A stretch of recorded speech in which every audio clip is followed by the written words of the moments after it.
Hi, I'm Elena and this is Business Casual. And today we're talking about cross-border trading, a very important topic for the brands who want to expand across Europe. And today I'm joined by Nicole Stumm, partner for Indirect Tax at PwC Germany. Welcome, Nicole. Hi, Elena. Thanks for having me today. We work in the fashion industry, so I always have a fashion question. When you shop for a special event, do you do it in advance or last minute? I'm definitely a last-minute shopper. Same here. We also know that a lot of consumers do the same, and when they do it, they expect very fast delivery, very often next day. But it's very difficult when an item like this one, for example, needs to be shipped cross-border. And then brands are not really able to meet those expectations because very often they have a centralized warehousing setup in their home region, let's say Germany, and they do cross-border deliveries from that home market, because it's easier. And even though a localized warehousing setup we know has so many business benefits and can allow you to meet those expectations and also cut costs, it's just very difficult from the tax perspective. So can you unpack that for me? Yes, sure.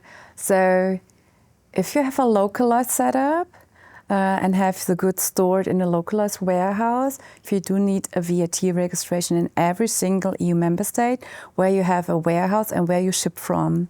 So this brings some complexity if you say, okay, we do not only have a centralized warehouse in Germany, but also have local warehouses or use fulfillment services with local warehouses in, let's say, 5 to 8 EU member states. So this brings a complexity that you do need 5 to 8 more VAT registrations, which come with the VAT compliance stuff behind, meaning VAT returns, EC sales listings, and intrastat reportings. The benefits of a localized warehousing setup are very clear. You're able to meet local customer expectations and provide the experience that they're looking for. The checkout completion rates are increasing with that as well. So it's absolutely something that brands should be looking into. Definitely, yes. And if brands want to do this in-house, what kind of expertise do they need to have? So it's pretty important to know about the VAT implications the business model has. So you should have someone who's aware of all the VAT rules, at least EU-wide.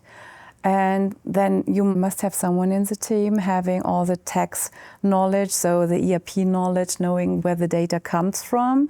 Because if you have different marketplaces you work with, normally the information and the data that comes in must be linked via an interface. And not every platform sends the same data in the same structure. So it's important that all the data is compiled in the systems, in your own system, so that you have a good basis to report. And what kind of data do brands need to collect to ensure that they have this set up? First of all, you have to know who's your counterpart, who's your legal contracting party. Then you have to know from where do the goods go, to whom do they go, the transaction flow. Where do they start? Where do they go to? Then the value of the goods. What do you the sales price? The VAT rate in the country where the goods go to. So, in general, everything you need to issue an invoice.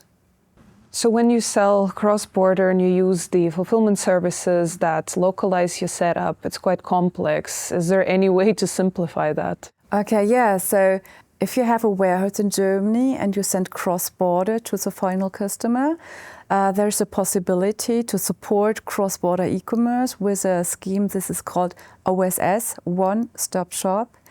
Under the One-Stop Shop, brands or suppliers can report distance sales. Distance sales are sales from one EU member state to another EU member state for private customers. And these distance sales can be reported in one report for the whole EU. So this might, depending on the business model behind, might bring the possibility to have less VAT registrations abroad and have less compliance. But you can still use the local warehouses in this setup. So if you have a local warehouse, this brings the complexity with it, because if you sell local goods from the warehouse to the local customer in one EU member state, for the time being, this cannot be reported under the OSS. So under OSS, you can only report if it's cross-border. if we might have a look in the future, so because it has been seen that this brings not the simplification it should with OSS, so that the EU decided to give a bit larger possibilities to OSS under ViDA, which stands for VAT in the Digital Age. So kicking in 2028, it will be possible for suppliers to also report the local supply, so from a Polish warehouse to a Polish customer under OSS, and to also report the deemed supplies from one warehouse to the other warehouse under an OSS scheme. There are also some technology solutions out there, kind of third-party providers that can help with that. So how can technology simplify this process even further? So yeah, for sure, you can use compliance tools to file all the compliance, to analyze the data behind, so to see whether all the data is accurate, whether all the data matches the transactions, and then to file automatically your compliances in the different EU member states if required, or to file the OSS. Thanks for unpacking this topic with me today, Nicole. Thank you, Elena. And that's a wrap. Thanks for tuning in to Business Casual. Keep dressing Europe, and we'll see you soon.